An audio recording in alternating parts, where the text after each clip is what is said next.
नमस्ते बच्चों। चलिए तो हम लोग स्टार्ट करते हैं आज एक नया चैप्टर। इस चैप्टर का नाम है थर्मोडायनेमिक्स।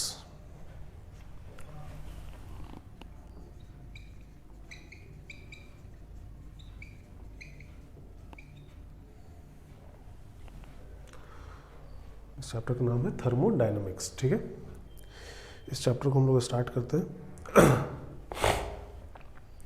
इस चैप्टर में हमें किसी प्रोसेस के बारे में पढ़ना होता है। बहुत तरह के प्रोसेस होते हैं, उन प्रोसेस के बारे में पढ़ना होता है और उनके पैरामीटर्स के बारे में हमें पढ़ना होता है। हीट वगैरह के बारे में ज़्यादातर कह सकते हैं आप कि किसी प्रोसेस में कितना हीट दिया जा रहा है, कितना हीट लिया जा रहा है, इन सब चीज़ों के बारे में ज़्यादातर चीज़ें हम लोग इस चैप्टर में देखते हैं। ठीक है, तो इस चैप्टर को स्टार्ट करने से पहले एक छोटी सी चीज़ है जो हम लोग देखते हैं। एक चीज़ होती है ग्राफ को इंटर कन्वर्ट करना। ग्राफ को इंटर कन्वर्ट करना, ग्राफ को इंटर कन्वर्ट करना मतलब आपको किसी प्रोसेस का कोई एक ग्राफ दे दिया जाएगा। जैसे एक ग्राफ ऐसा बना दिया गया है, प्रेशर वर्सेस वॉल्यूम ग्राफ। किसी गैस पे हम लोग किसी गैस की हम लोग प्रॉपर्टीज चेंज कर रहे हैं, उसके लिए प्रेशर वर्सेस वॉल्यूम ग्राफ हमें ऐसा दे दिया गया है। ये स्टेट 1 था, गैस पहले स्टेट 1 में था, हमने उसमें कुछ चेंजेस करके उसको स्टेट 2 पे ले गए, फिर उसमें कुछ चेंजेस किए उसको स्टेट 3 पे ले गए, फिर उसमें कुछ चेंजेस किए उसको स्टेट 4 पे ले गए। ठीक है, फिर फाइनली 4 से उसको 1 पे ले गए। तो ये प्रोसेस कुछ किया जा रहा है किसी गैस पे, उसके लिए प्रेशर वर्सेस वॉल्यूम ग्राफ हमें ऐसा बना के दिया गया है। बोला क्या जाता है कि इसको कन्वर्ट करिए आप कोई भी एक graph pressure versus temperature graph में। इसी के करस्पॉन्डिंग इसका प्रेशर वर्सेस टेम्परेचर ग्राफ कैसा आएगा ये हमें बोला जाता है कि आप बनाइए, ड्रॉ करिए। ठीक है, हमें उसका प्रेशर वर्सेस वॉल्यूम ग्राफ कैसा दिख रहा है ये बता दिया गया है। जिसको ड्रॉ करने के लिए हम लोग सिंपल सा आइडियल गैस तो लेके चल ही रहे हैं, PV इक्वल टू nRT को यूज़ करेंगे। PV is equals to nRT, simple सी चीज़, PV इक्वल्स टू nRT। इसको कैसे यूज़ करेंगे, तो यहाँ से 1 से 2 जब जा रहे हैं, गैस इनिशियली स्टेट 1 में था, उसका स्टेट चेंज करके हमने स्टेट 2 कर दिया। ये जो 1 से 2 वाला जो प्रोसेस है ये कैसे हो रहा है, तो स्टेट 1 से स्टेट 2, यहाँ से हम लोग अगर देखेंगे तो प्रेशर हमें क्या दिखाई दे रहा है, कांस्टेंट दिखाई दे रहा है। नहीं, प्रेशर इस प्रोसेस में क्या है, कांस्टेंट। और प्रेशर अगर इस प्रोसेस में कांस्टेंट है तो ये वाला टर्म क्या हो गया, कांस्टेंट हो गया ना। P की वैल्यू क्या हो गई, कांस्टेंट। 1 से 2 की बस बात कर रहे हैं, ठीक है ना। प्रेशर कांस्टेंट हो गया। अच्छा, R तो कांस्टेंट होता ही है और गैस के मोल्स चेंज नहीं होंगे। ठीक है, तो यहां से हम लोग क्या बोल सकते हैं कि V is directly proportional to T, क्योंकि बाकी सारे टर्म्स क्या हो गए, कांस्टेंट हो गए। V is directly proportional to T। 1 से 2 में V T के डायरेक्टली प्रोपोर्शनल होगा। तो प्रेशर वर्सेस टेम्परेचर ग्राफ अगर 1 से 2 का ड्रॉ किया जाए तो प्रेशर तो कांस्टेंट है, ये तो कांस्टेंट है। वॉल्यूम क्या हो रहा है, 1 से 2 जा रहे हैं तो वॉल्यूम क्या हो रहा है, बढ़ रहा है। वॉल्यूम बढ़ रहा है तो टेम्परेचर भी बढ़ेगा। इसका मतलब हमें प्रेशर को कांस्टेंट रखते हुए टेम्परेचर को बढ़ा देना है। प्रेशर कांस्टेंट मतलब parallel to X axis, temperature बढ़ाना मतलब राइट साइड जाना। तो 1 से 2 कुछ ऐसा हम लोग बना देंगे। ये 1 हो गया, ये 2 हो गया। ठीक है, अब 2 से 3 की बात करते हैं। 2 से 3 में इस बार हमें क्या दिखाई दे रहा है, volume constant. PV is equal to nRT, यहाँ भी एप्लीकेबल होगा। N और R तो कांस्टेंट है ही, इस बार वॉल्यूम कांस्टेंट हो गया। तो वॉल्यूम अगर कांस्टेंट है, N कांस्टेंट है, R कांस्टेंट है, तो इस बार P is directly proportional to T, ऐसा हो जाएगा। नहीं, P is directly proportional to T। और P अगर T के डायरेक्टली प्रोपोर्शनल है, P अगर T के डायरेक्टली प्रोपोर्शनल है तो इसका ग्राफ, PT ग्राफ, एक स्ट्रेट लाइन आएगा पासिंग थ्रू ओरिजिन। नहीं, P is directly proportional to T, तो Y is equal to mx type का ग्राफ हो जाएगा। एक straight line passing through origin. अच्छा पी क्या हो, हाँ P is directly proportional to T. P क्या हो रहा है इस प्रोसेस में, 2 से 3 में प्रेशर घट रहा है, टेम्परेचर भी तब घटेगा। प्रेशर घटाना है मतलब नीचे की तरफ आना है, टेम्परेचर घटाना है मतलब इधर आना है, मतलब एक straight line passing through origin. तो इसको यहाँ से मिला दिया जाए, ऐसा ग्राफ आएगा ना, इस टाइप का ग्राफ आएगा। 3 से 4 में, 3 से 4 में फिर क्या हो गया, प्रेशर कांस्टेंट, फिर नंबर मोल्स आर कांस्टेंट है, तो volume is directly proportional to T. और वॉल्यूम इस बार घट रहा है तो टेम्परेचर भी इस बार घटेगा। वॉल्यूम इस बार घट रहा है तो टेम्परेचर भी घटेगा। वॉल्यूम घट रहा है तो टेम्परेचर घटेगा। प्रेशर कांस्टेंट रखते हुए टेम्परेचर घटा देना है, तो इस पॉइंट से इधर आ जाए, इस पॉइंट से इधर आ जाए, है ना, ठीक है। उसके बाद 4 से 1 जा रहे हैं, तो 4 से 1 में फिर से क्या हो गया, वॉल्यूम कांस्टेंट हो गया है। 4 से 1 में वॉल्यूम कांस्टेंट, एन और आर कांस्टेंट, तो फिर से इस बार P is directly proportional to T. हाँ इस बार प्रेशर क्या हो रहा है, 4 से 1 में बढ़ रहा है तो टेम्परेचर भी बढ़ेगा। तो फिर से एक straight line passing through origin,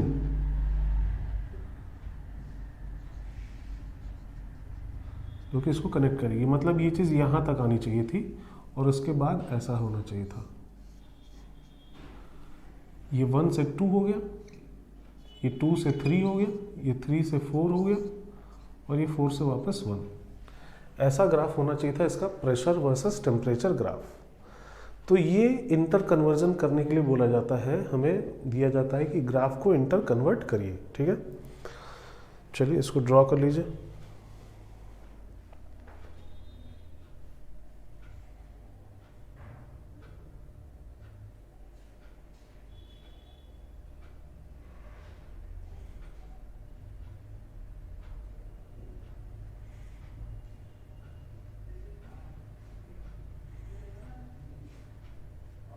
draw कर लिया, चलिए।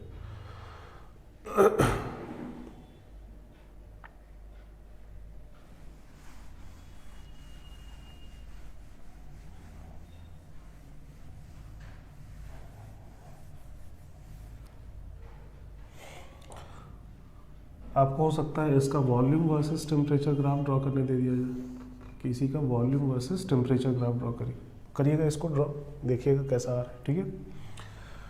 अच्छा सपोज करिए कि प्रेशर वर्सेस वॉल्यूम ग्राफ कुछ ऐसा आ जाए, इस टाइप का। तो इसका मतलब हम लोग निकालते हैं कि टेम्परेचर कांस्टेंट है, तभी pressure versus volume graph rectangular hyperbola. Temperature constant होगा तो P V equals to N R T में N constant, R constant, T constant, तो ये टर्म कांस्टेंट हो जाएगा। तो P is equal to some constant K upon volume V, तो y is equal to K by X. इसी का graph rectangular hyperbola. तो अगर ग्राफ ऐसा बनता है तो हम लोग मानते हैं कि यहाँ टेम्परेचर कांस्टेंट है। तो आपको इसका p versus t graph suppose करिए बनाने बोला गया, तो टेम्परेचर कांस्टेंट है, ऐसा 1 से 2 सपोज करिए, ऐसा हम लोग जा रहे हैं। तो 1 से 2 जाने में प्रेशर क्या हो गया, कम हो गया। तो ये इसका ग्राफ प्रेशर वर्सेस टेम्परेचर ऐसा आएगा 1 से 2, ठीक है। समझ आ रही बात। तो इस टाइप से ग्राफ्स को इंटर कन्वर्ट किया जाता है।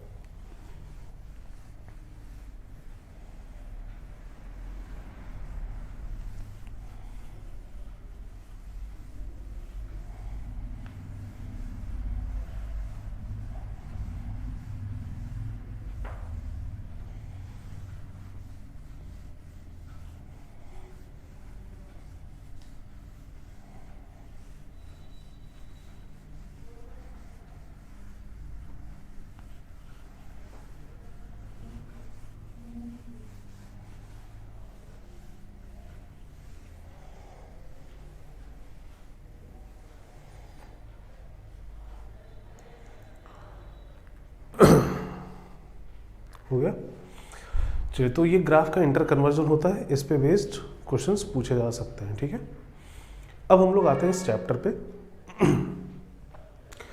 पहले कुछ बेसिक टर्म्स हैं जो हमें समझने होते हैं, उन टर्म्स को हम लोग समझते चलते हैं, उनके बारे में नोट करते चलते हैं। उसके बाद फिर हम लोग आएंगे प्रोसेस पे, ठीक है। सबसे पहला टर्म तो होता है सिस्टम। हम लोग यहाँ पे सिस्टम की बात करते हैं, कोई एक सिस्टम होता है हमारा। सिस्टम क्या है? तो सिस्टम यूनिवर्स का वो पार्ट जिसको हम लोग ऑब्जर्व कर रहे हैं, किसी यूनिवर्स का वो पार्ट जिसको ऑब्जर्व किया जा रहा है, जिसके चेंजेस को हम लोग नोट कर रहे हैं कि उसमें क्या क्या चेंजेस आते चले जा रहे हैं, ठीक है। तो एक तरह से क्या कहा जा सकता है, सिस्टम क्या है? तो part of universe which is under observation, उसी को हम लोग बोलेंगे सिस्टम। लिखते चलते हैं, लिखिए सिस्टम, लिखिए इसमें part of universe, part of universe which is under observation,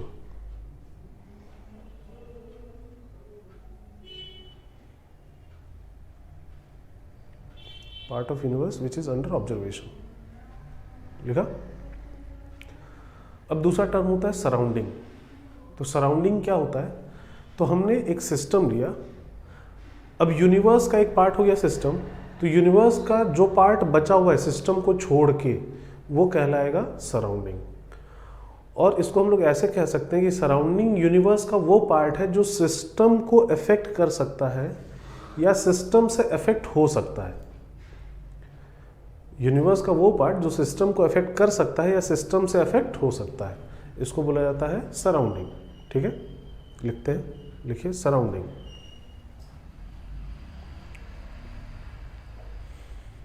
लिखिए इसमें part of universe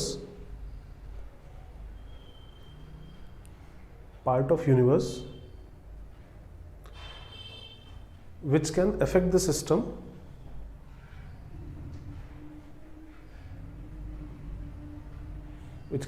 system or gets affected by the system, part of universe which can affect the system or gets affected by the system।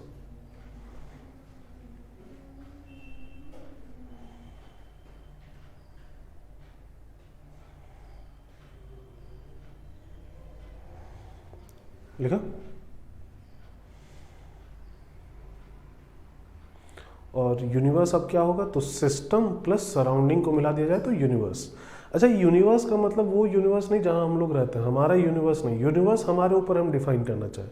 जैसे इस classroom को हम लोग बोल सकते हैं कि एक यूनिवर्स है और यहाँ पे हम लोग एक सिस्टम को ले सकते हैं, ठीक है। यूनिवर्स का मतलब वो पूरा यूनिवर्स नहीं, वो हमारे ऊपर है हम क्या डिफाइन करना चाहते हैं, ठीक है। हाँ, यूनिवर्स के अलावा फिर और कोई चीज़ नहीं होगी, बस यूनिवर्स ही होगा। यूनिवर्स क्या है? तो सिस्टम प्लस सराउंडिंग। लिखते हैं universe is system plus surrounding. Universe is system plus surrounding.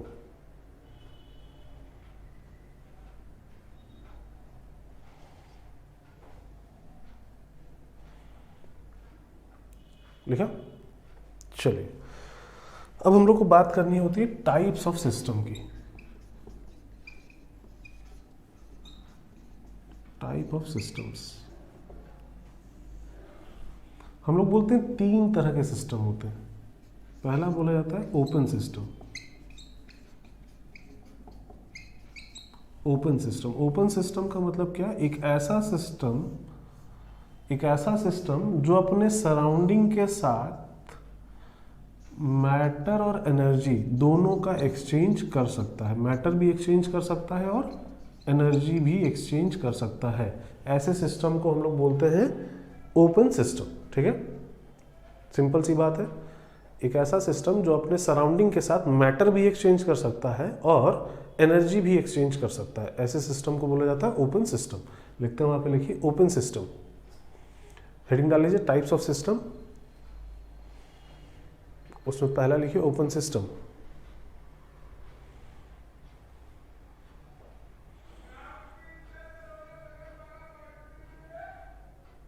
इसमें लिखिए it can exchange both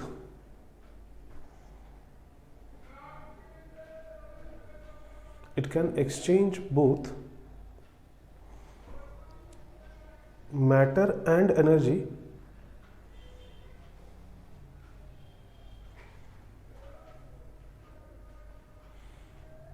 matter and energy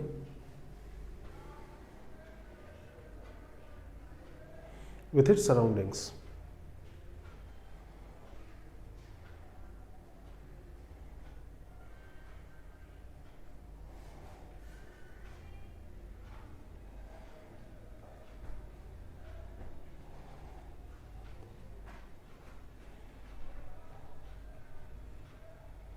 लिखा? चलिए, दूसरा होता है क्लोज्ड सिस्टम। वहां पे इसको ड्रॉ कर लीजिएगा।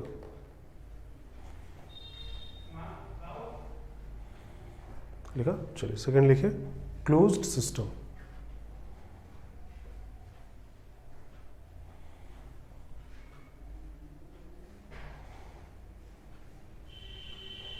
लिखिए इसमें क्लोज्ड सिस्टम, इसमें लिखिए। क्लोज सिस्टम का मतलब होता है एक ऐसा सिस्टम जो अपने सराउंडिंग के साथ सिर्फ और सिर्फ एनर्जी का एक्सचेंज कर सके, वो मैटर का एक्सचेंज नहीं कर सकता है। ऐसे सिस्टम को हम लोग बोलते हैं क्लोज्ड सिस्टम। ठीक है, लिखिए, it can exchange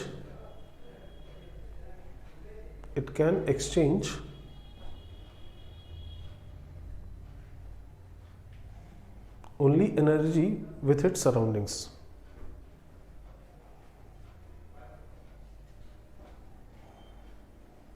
It can exchange only energy with its surroundings.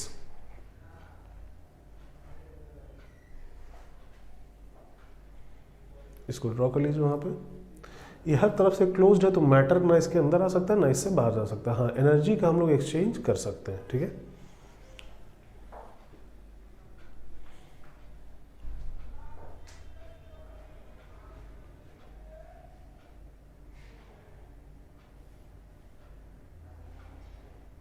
हो गया। थर्ड लिखिए, isolated system. Third is isolated system.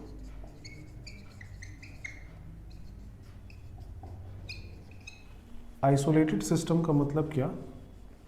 एक ऐसा सिस्टम जो अपने सराउंडिंग के साथ मैटर और एनर्जी दोनों एक्सचेंज नहीं कर सकता।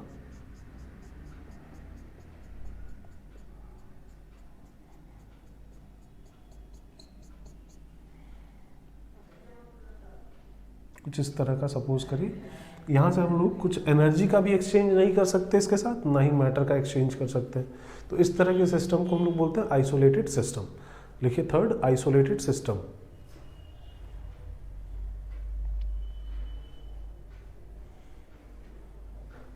लिखिए इसमें, it can not exchange,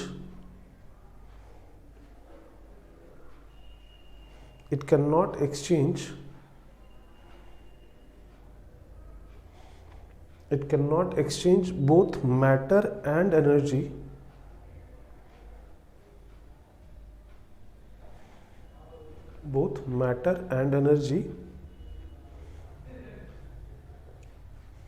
with its surroundings.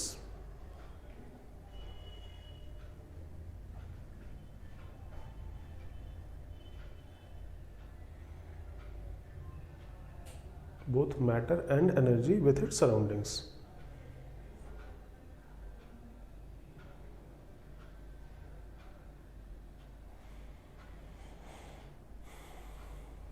लिख लिया? ये एनर्जी भी एक्सचेंज नहीं कर सकता और मैटर भी एक्सचेंज नहीं कर सकता।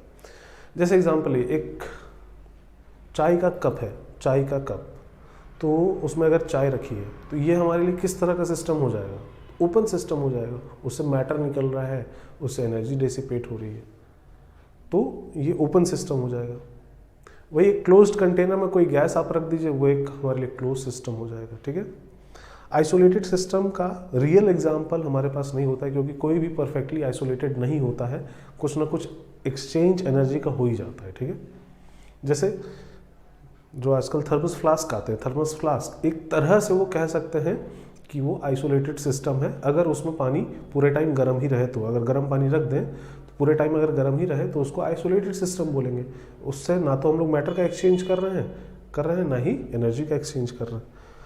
खैर, तो ये 3 तरह के सिस्टम हुए जिनके बारे में हमें बात करनी है। ज़्यादातर केसेस में हमारे सामने क्लोज्ड सिस्टम आएगा, एक ऐसा सिस्टम जो एनर्जी तो एक्सचेंज कर सकता है बट मैटर एक्सचेंज नहीं कर सकता। ज़्यादातर केसेस में ऐसा आएगा, ठीक है, इस चैप्टर में। अब एक टर्म होता है बाउंड्री।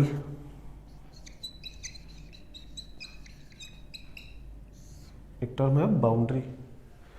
बाउंड्री क्या होता है? तो बाउंड्री क्या है? कोई भी एक ऐसी चीज जो सिस्टम को सराउंडिंग से सेपरेट करे।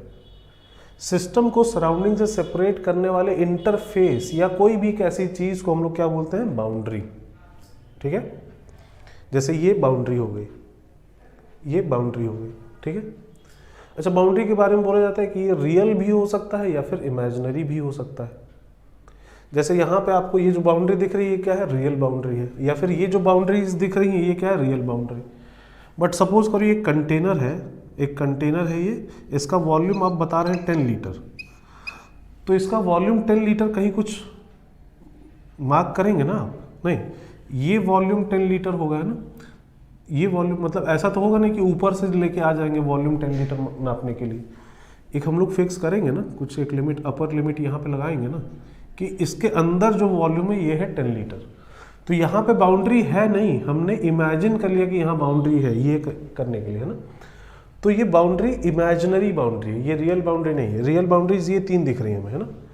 तो बाउंड्री रियल भी हो सकता है, बाउंड्री इमेजिनरी भी हो सकता है। उसके बाद अगर रियल बाउंड्री है तो रियल बाउंड्री एडियाबेटिक भी हो सकता है या डायाथर्मिक भी हो सकता है। एडियाबेटिक बाउंड्री का मतलब क्या? एक ऐसी बाउंड्री जिसके थ्रू हीट का एक्सचेंज नहीं होगा। एक ऐसी बाउंड्री जिसके थ्रू हीट का एक्सचेंज नहीं होगा। जैसे आइसोलेटेड सिस्टम अगर है तो यहाँ पे जो बाउंड्री होगी ये एडियाबेटिक बाउंड्री होगी, इसके थ्रू हीट का एक्सचेंज नहीं होना चाहिए। हीट का एक्सचेंज हो गया मतलब एक तरह से एनर्जी का एक्सचेंज हो गया। हीट क्या है? एनर्जी का ही एक फॉर्म है, तो इसके थ्रू हीट का एक्सचेंज नहीं होना चाहिए अगर ये आइसोलेटेड सिस्टम है तो एडियाबेटिक बाउंड्री का मतलब एक ऐसी बाउंड्री जिसके थ्रू हीट का एक्सचेंज नहीं होगा। डायाथर्मिक बाउंड्री का मतलब जिसके थ्रू हीट का एक्सचेंज पॉसिबल है। तो अगर ओपन सिस्टम है तो इमेजिनरी बाउंड्री तो डायाथर्मिक ही होगा, ये रियल बाउंड्री है ये भी डायाथर्मिक हो सकता है। हाँ, आइसोलेटेड सिस्टम है अगर तो ये जो बाउंड्री है ये एडियाबेटिक होंगे। अगर क्लोज सिस्टम है तो यहाँ पे ये बाउंड्रीज डायाथर्मिक हो सकते हैं। समझ आ रही बात? चलिए लिखा जाए ये सारी चीजें बाउंड्री के बारे में लिखिए। Boundary,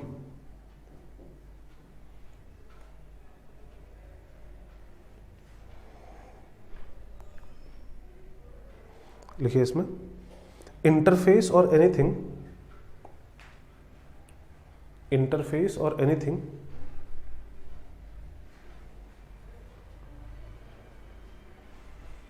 which separates the system, which separates the system from its surroundings, which separates the system from its surroundings.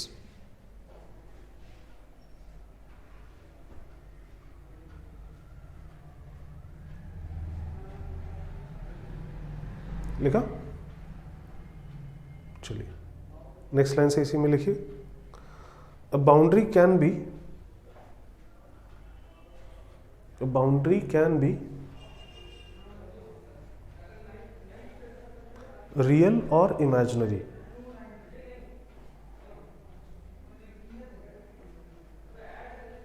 A boundary can be real or imaginary.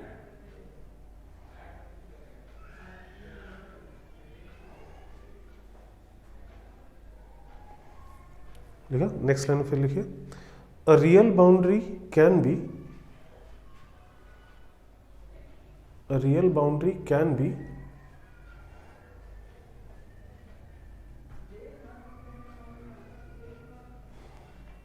a real boundary can be adiabatic or diathermic.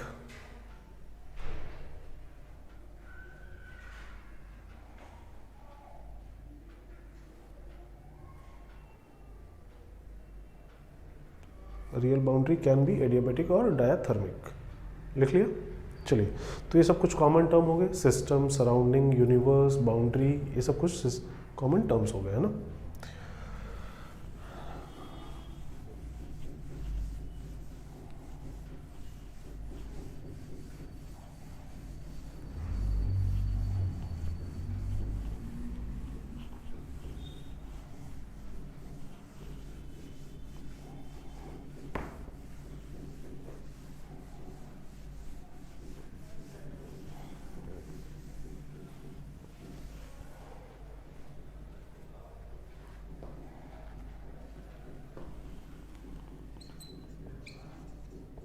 अब एक term होता है state parameters.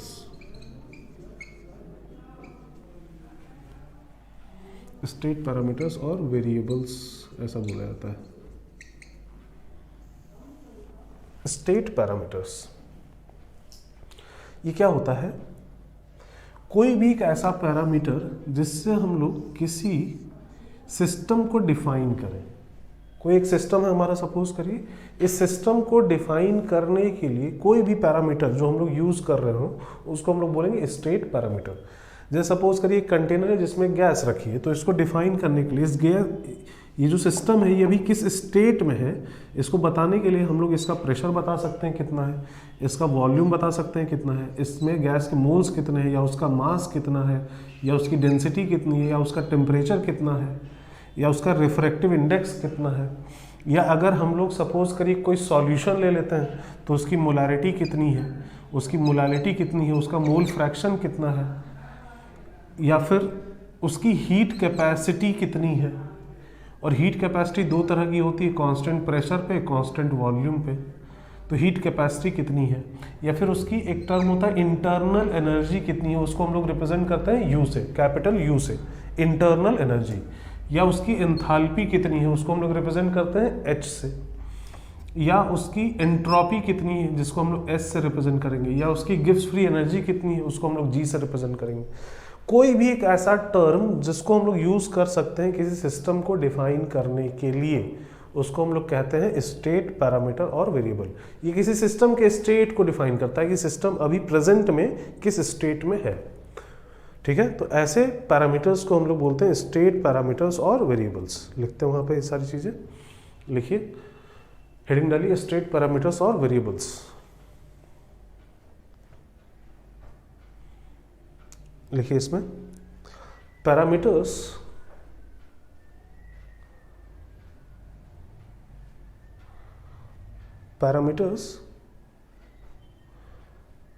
which are used to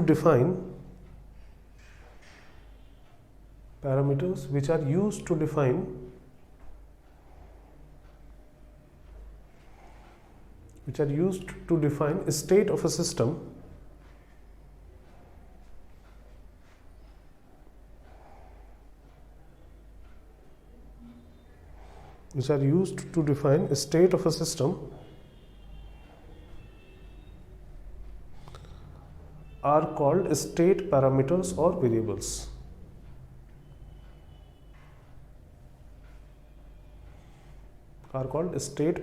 or variables. Example में ये सारे terms वहां note कर लीजिए।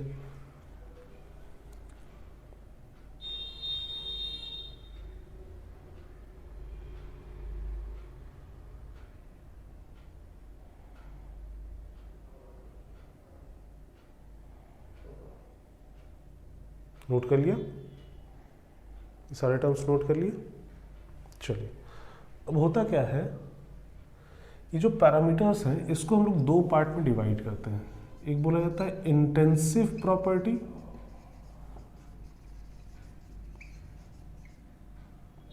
और एक बोला जाता है एक्सटेंसिव प्रॉपर्टीज।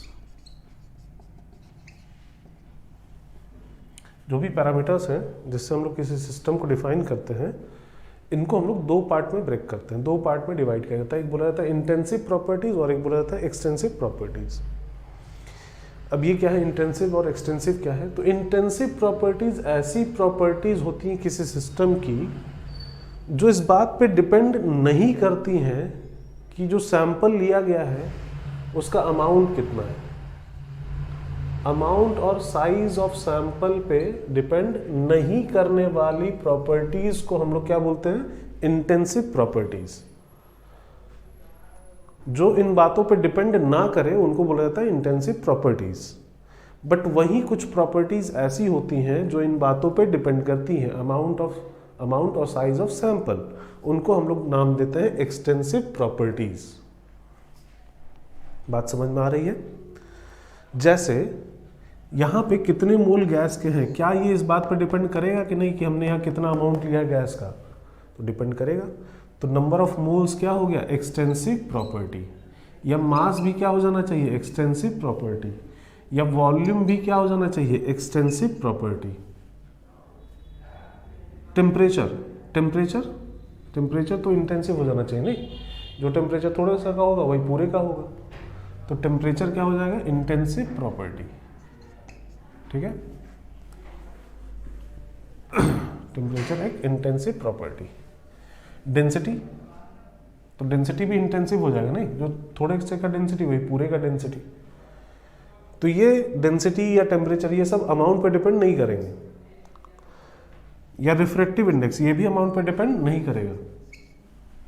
मोलैरिटी या मोलैलिटी सॉल्यूशन का, अब कोई एक सॉल्यूशन है, ये सॉल्यूशन है 0.1 मोलर सॉल्यूशन है ये, ठीक है? तो अब आप इस सॉल्यूशन का 1 लीटर रखो चाहे 10 लीटर रखो, रहेगा तो ये 0.1 मोलर ही। तो मोलैरिटी तो इसकी इस बात पे डिपेंड नहीं कर रही कि आप यहाँ पे कितना सॉल्यूशन ले रहे हैं, 1 लीटर ले रहे हैं या 10 लीटर ले रहे हैं, उसकी मोलैरिटी तो वही रहेगी, 0.1 मोलर ही रहेगी, है ना? तो मोलैरिटी भी क्या हो गया? Intensive property. और सिर्फ मोलैरिटी ही नहीं, इसी तरह से कोई भी कंसंट्रेशन टर्म, मोलैलिटी हो, मोल फ्रैक्शन हो, ये सारे क्या हो जाएंगे? तो इंटेंसिव प्रॉपर्टी। ठीक है। हीट कैपेसिटी अमाउंट पे डिपेंड करता है। ज़्यादा सैंपल लेंगे तो उसकी हीट कैपेसिटी ज़्यादा होगी, कम सैंपल लेंगे तो उसकी हीट कैपेसिटी कम होगी। तो हीट कैपेसिटी ये एक्सटेंसिव प्रॉपर्टी, या ये सारे term enthalpy, entropy, gives free energy, internal energy, ये सारे टर्म्स क्या हो जाएंगे? तो एक्सटेंसिव प्रॉपर्टी। ये सारी चीज़ें अमाउंट पे डिपेंड करती हैं, जितना ज़्यादा अमाउंट लेंगे उतनी ज़्यादा इनकी वैल्यूज होंगी। ठीक है। अच्छा, एक चीज़ ये होती है कि किसी भी दो एक्सटेंसिव प्रॉपर्टी का रेशियो आप ले लीजिए तो वो एक इंटेंसिव प्रॉपर्टी होता है। किसी भी दो एक्सटेंसिव प्रॉपर्टी का रेशियो क्या कहलाएगा? एक इंटेंसिव प्रॉपर्टी। जैसे वॉल्यूम क्या है? Extensive property. मास क्या है? ये भी extensive property. Mass upon volume अगर ये कर दिया जाए, मास अपॉन वॉल्यूम, इसी को बोलते हैं क्या हम लोग? डेंसिटी। तो दो एक्सटेंसिव प्रॉपर्टी का रेशियो लिए तो एक क्या आ गया? Intensive property. तो किसी भी दो एक्सटेंसिव प्रॉपर्टी का रेशियो क्या कहलाएगा? एक इंटेंसिव प्रॉपर्टी। ठीक है। तो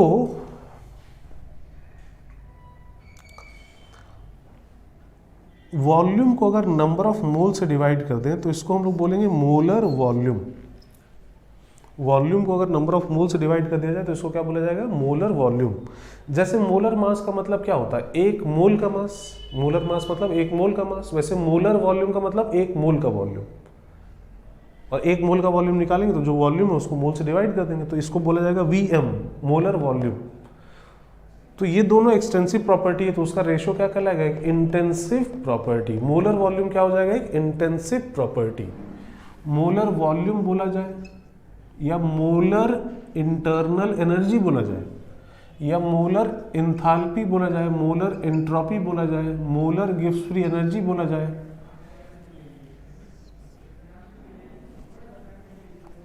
मोलर गिव्स फ्री एनर्जी बोला जाए, या molar heat capacity at constant pressure, molar heat capacity at constant volume. Molar लगा दिए इसका मतलब एक मोल का हो गया, तो अब तो वो अमाउंट पे डिपेंड करेगा नहीं, एक मोल हमने फिक्स कर दिया।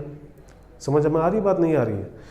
तो ये सारी चीजें, ये सारे टर्म्स क्या हो जाएंगे? तो एक इंटेंसिव प्रॉपर्टी। और नीचे जो लिखे हैं ये सारे एक्सटेंसिव प्रॉपर्टी।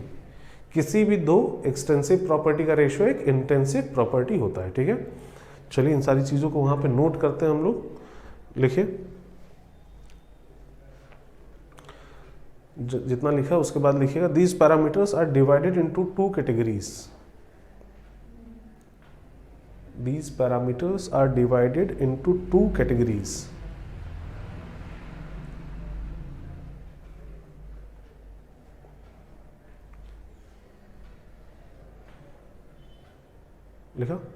पहला लिखिए intensive property, intensive property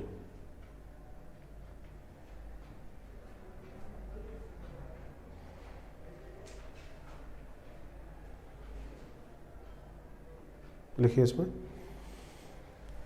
parameters, parameters which does not depend upon, parameters which does not depend upon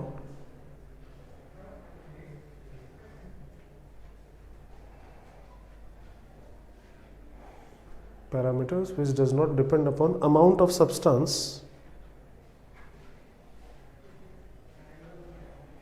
amount of substance or size of sample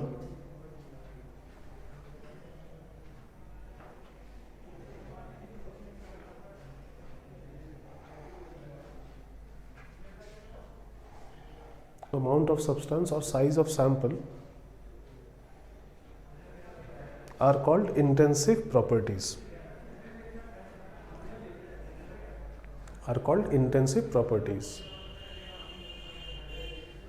लिखा? और ये सारे एग्जाम्पल वहाँ नोट करिए। कौन सा टर्म क्या है ये समझ में आ रहा है? Temperature, density, refractive index, molarity, mole fraction, molar volume, molar internal energy, molar enthalpy, molar entropy, molar gives free energy, heat capacity at constant pressure, heat capacity at constant volume. ठीक है, आगे यूज होंगे ये सब तो आते चले जाएंगे, अभी नोट कर लीजिए वहां पे।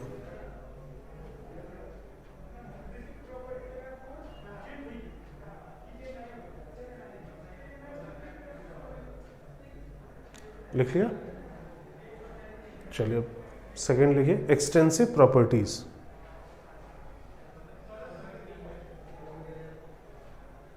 Extensive properties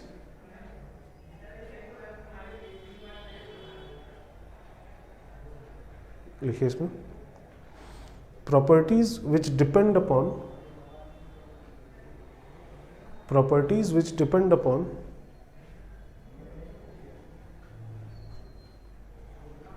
properties which depend upon amount of substance,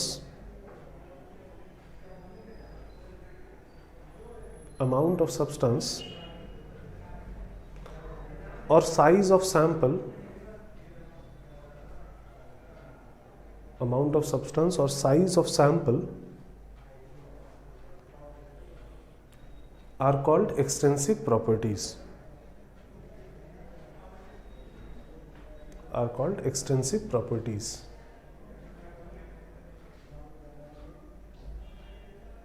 लिखा? जैसे ये सब लिख लीजिए, number of moles, mass, volume, heat capacity at constant pressure, heat capacity at constant volume, internal energy, enthalpy, entropy, gives free energy, ये सब हो जाएंगे extensive properties.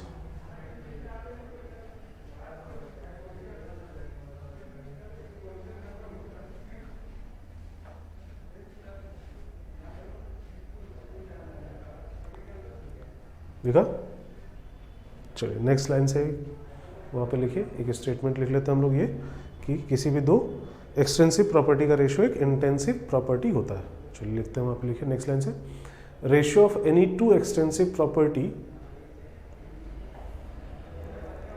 Ratio of any two extensive property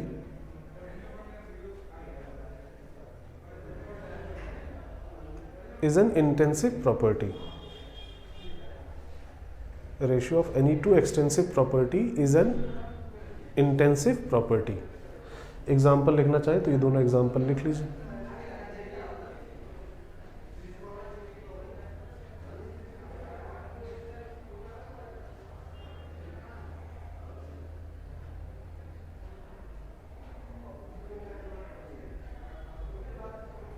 लिख लिया? चलिए अच्छा, एक टर्म बचा रह गया, गैस का प्रेशर, ये इंटेंसिव होगा या एक्सटेंसिव होगा? किसी गैस का प्रेशर, कंटेनर, कोई कंटेनर उसमें कोई गैस रखी है तो उसका प्रेशर इंटेंसिव होगा या एक्सटेंसिव होगा? थोड़ा सा हो सकता है कंफ्यूजन हो रहा हो यहाँ पे। अगर गैस जो कंटेनर में ली गई वो ज़्यादा ले लेंगे तो प्रेशर ज़्यादा हो जाएगा, अगर कम ले लेंगे तो प्रेशर कम हो जाएगा। तो ऐसे तो देखने में एक्सटेंसिव लग रहा है ये, बट होता ये इंटेंसिव है। ये एक्सटेंसिव नहीं होता, ये क्या होता है, इंटेंसिव। कैसे सोचा जाए इसको? ऐसे तो सिंपल सा देखने में लग रहा है, ज़्यादा अमाउंट ले लेंगे तो ज़्यादा हो जाएगा प्रेशर, बट ऐसा नहीं है। ज़्यादा अमाउंट ले लेंगे तो आपने सैंपल ही चेंज कर दिया, ठीक है। सैंपल जो ले रहे हैं उसकी बात करिए। जैसे सिंपल सा ऐसे देखिए, चलिए ये सब ना सोचिए, ऐसे सोचिए, अगर किसी प्रॉपर्टी के बारे में आपको पता लगाना है कि वो इंटेंसिव है एक्सटेंसिव है, तो आप एक सैंपल लीजिए बड़ा सा। एक हमने ये सैंपल लिया, जिस प्रॉपर्टी की बात कर रहे हैं उस प्रॉपर्टी की वैल्यू इस पूरे सैंपल के लिए सपोज करिए x है। जिस भी प्रॉपर्टी को चेक करना है कि वो इंटेंसिव है या फिर एक्सटेंसिव है, उस प्रॉपर्टी की वैल्यू इस पूरे सैंपल के लिए x है, ठीक है। अब एक काम करिए, इस सैंपल को छोटे छोटे पार्ट्स में डिवाइड कर दीजिए। इस सैंपल को कई छोटे छोटे पार्ट्स में डिवाइड कर दीजिए, और अब एक कोई भी पार्ट ले लीजिए। जैसे हमने ये पार्ट उठा लिया, इस पार्ट के लिए अगर अभी भी उस प्रॉपर्टी की वैल्यू x है, जो पूरे सैंपल के लिए वैल्यू x थी, वही अगर इस पार्ट के लिए भी है, तो अब ये प्रॉपर्टी कैसी हो जाएगी, तो इंटेंसिव प्रॉपर्टी, क्योंकि ये सैंपल पर डिपेंड नहीं की। नहीं, बात समझ में आ रही नहीं? जो पूरे सैंपल के लिए इस प्रॉपर्टी की वैल्यू थी x, वही इस छोटे से पार्ट के लिए भी वैल्यू है x। तो इसका मतलब उस प्रॉपर्टी की वैल्यू सैंपल के साइज पर डिपेंड नहीं कर रही है, तो इसका मतलब वो प्रॉपर्टी कैसी हो जाएगी, तो एक इंटेंसिव प्रॉपर्टी। बट अगर इस छोटे से पार्ट के लिए उस प्रॉपर्टी की वैल्यू चेंज हो गई, कुछ एक्स डैश हो गई, चेंज हो गई, तो इसका मतलब वो प्रॉपर्टी कैसी हो जाएगी, तो एक्सटेंसिव प्रॉपर्टी। समझ आ रही है बात? तो ये तरीका है चेक करने का। तो सिंपल सा बात ऐसे करिए कि सपोज करिए क्लासरूम है, यहाँ पे एयर है नॉर्मल कंडीशन में, तो हम लोग एटमॉस्फेरिक प्रेशर कितना बताते हैं, 1 atm बताते हैं। मतलब यहाँ पे जो एयर है इस पूरे क्लासरूम में, इसका प्रेशर हम लोग कितना ले सकते हैं, तो 1 atm ले सकते हैं।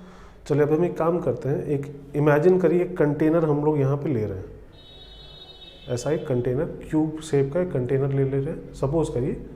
तो इस कंटेनर के अंदर जो एयर है उसका प्रेशर आप कितना बताएंगे, उसका भी प्रेशर 1 atm ही बताएंगे, है ना। तो इसका मतलब क्या हुआ, जो पूरे सैंपल के लिए उस प्रॉपर्टी की वैल्यू है, वही वैल्यू उसके किसी भी छोटे पार्ट के लिए है, तो इसका मतलब वो प्रॉपर्टी क्या हो गई, इंटेंसिव प्रॉपर्टी। इसका मतलब प्रेशर भी क्या है, एक इंटेंसिव प्रॉपर्टी, ना कि एक्सटेंसिव प्रॉपर्टी। अगर आप अमाउंट ज़्यादा भर देंगे तो सैंपल ही आपने चेंज कर दिया, है ना। उससे मत देखिएगा कि मोल्स ज़्यादा ले लेंगे तो प्रेशर ज़्यादा हो जाएगा, नहीं, मोल्स ज़्यादा ले लेंगे तो सैंपल चेंज हो गया। जो पूरे सैंपल के लिए वैल्यू, वही उसी के उस सैंपल के किसी भी पार्ट के लिए वैल्यू अगर है, तो फिर वो इंटेंसिव प्रॉपर्टी है, ठीक है। तो जहाँ इंटेंसिव प्रॉपर्टी के एग्जाम्पल लिखे थे वहाँ पे प्रेशर को बढ़ा लीजिएगा, ठीक है। प्रेशर तो बढ़ाइएगा, साथ में अगर पीएच की बात की जाए तो पीएच भी इंटेंसिव प्रॉपर्टी होता है ना। किसी सॉल्यूशन का पीएच, वो जो पूरे सॉल्यूशन का होगा वही किसी भी पार्ट का होगा। या एक टर्म होता है ईएमएफ ऑफ सेल, ये भी एक इंटेंसिव प्रॉपर्टी होता है, ठीक है, सेल का ईएमएफ। चलिए ये सारी चीज़ें वहाँ पे नोट कर लीजिए, और ये तरीका नोट करना है तो अपने वर्ड्स में नोट कर लीजिएगा इसको, जो भी आप नोट करना चाहें। जो पूरे सैंपल के लिए वैल्यू है उस प्रॉपर्टी की, अगर वही वैल्यू रही बाद में भी, तो वो प्रॉपर्टी क्या हो जाएगी, तो इंटेंसिव प्रॉपर्टी। बट अगर वैल्यू चेंज हो गया, कुछ एक्स डैश हो गया, तो प्रॉपर्टी कैसा हो जाएगा, तो एक्सटेंसिव प्रॉपर्टी, ठीक है। चलिए नोट कर लीजिए।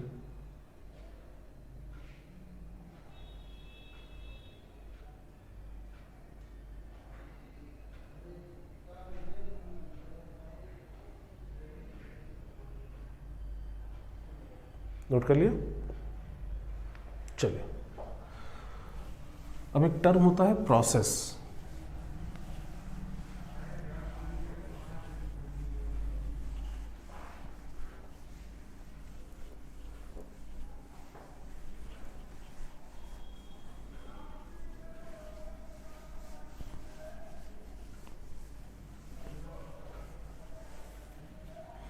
एक टर्म होता है प्रोसेस।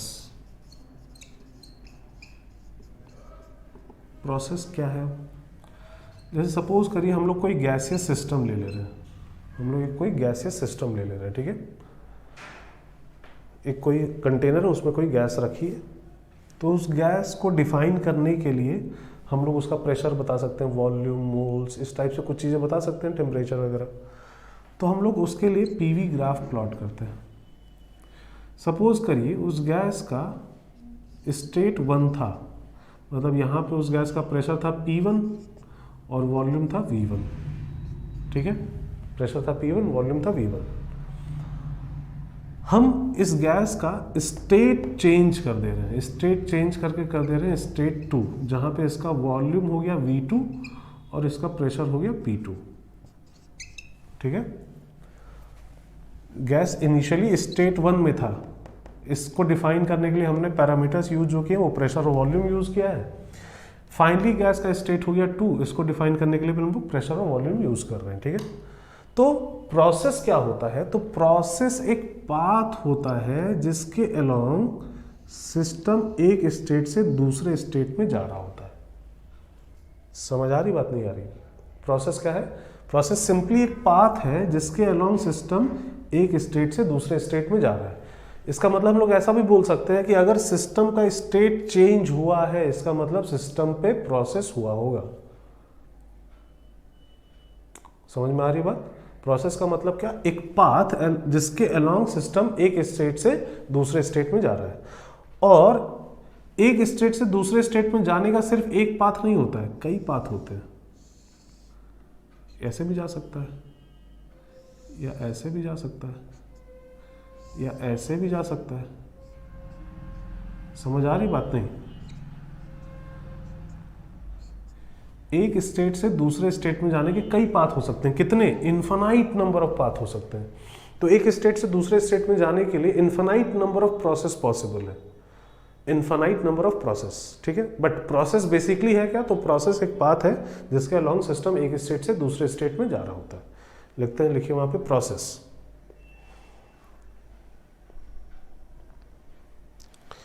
लिखिए इसमें, it is a path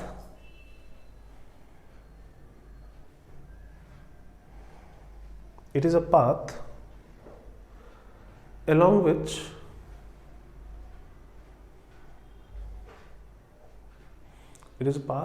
which system moves from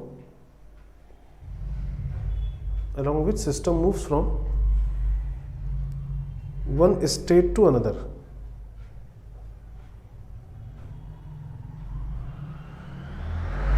Along which system moves from one state to another.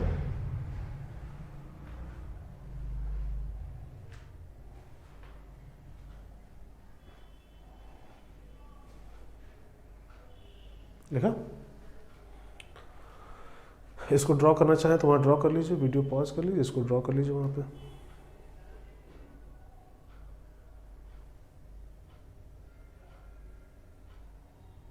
Draw कर लिया? चलिए, वैसे तो infinite number of process possible है एक स्टेट से दूसरे स्टेट में जाने के लिए, बट हमें कुछ पर्टिकुलर प्रोसेस की बात करनी है। कुछ पर्टिकुलर प्रोसेस के बारे में हमें डिटेल में बातें करनी है। कौन कौन से हैं? तो पहला है आइसोकोरिक प्रोसेस। और आइसोकोरिक प्रोसेस का मतलब होता है एक ऐसा प्रोसेस जिसमें वॉल्यूम कांस्टेंट रहेगा, वॉल्यूम चेंज नहीं होगा। जो भी सिस्टम है उसका वॉल्यूम चेंज नहीं होगा। दूसरा प्रोसेस होता है आइसोबैरिक प्रोसेस। आइसोबैरिक प्रोसेस, इसका मतलब क्या है कि प्रेशर कांस्टेंट रहेगा, प्रेशर चेंज नहीं होगा। थर्ड प्रोसेस होता है आइसोथर्मल प्रोसेस। आइसोथर्मल प्रोसेस का मतलब है टेम्परेचर कांस्टेंट रहेगा, टेम्परेचर चेंज नहीं होगा सिस्टम का। फोर्थ होता है एडियाबैटिक प्रोसेस। एडियाबैटिक प्रोसेस का मतलब होता है कोई भी हीट का एक्सचेंज नहीं होगा, Q = 0, ठीक है। इस प्रोसेस को हम लोग बोलते हैं एडियाबैटिक प्रोसेस। और फिफ्थ होता है साइक्लिक प्रोसेस। साइक्लिक प्रोसेस का मतलब होता है initial and final states of system are same.